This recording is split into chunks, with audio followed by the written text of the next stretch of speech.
আমার কিন্তু একটা ছেলে চাই। না আমার কিন্তু মেয়ে চাই। না ছেলে লাগবে। না মেয়ে লাগবে। না ছেলে লাগবে। না মেয়ে লাগবে। আরে কিচ্ছু হবে না তোমার, আমি এখনই আসতেছি।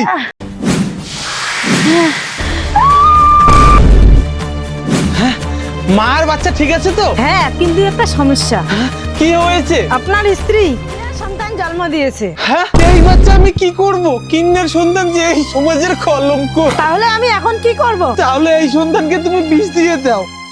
কি বললো? বিষ দিতে বললো? সত্যি তো এই সমাজে ইজ্জত সন্তান থাকা একটি কলঙ্ক। এর মুখ তো পুরো কালো হয়ে গেছে, এখন আমি কি করব?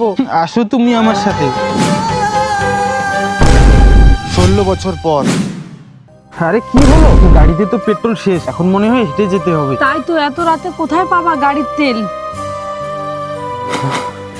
এত রাতে আর পারছি না। মনে আছে তোমার এই জায়গাটা? হ্যাঁ। তখন থেকে আমরা আর বাচ্চার মুখ দেখতে পেলাম না। আরে কি হলো? ওইখানে যেন কাউকে দেখলাম, ওইটাই আমার ছেলে ছিল। কোথায়? কেউ নেই তো এখানে।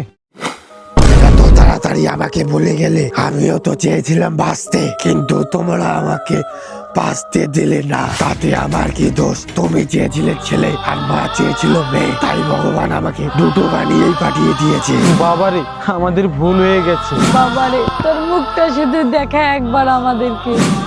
তোমরা আর আমাকে মা বাবার ভালোবাসা পেতে দিলে না।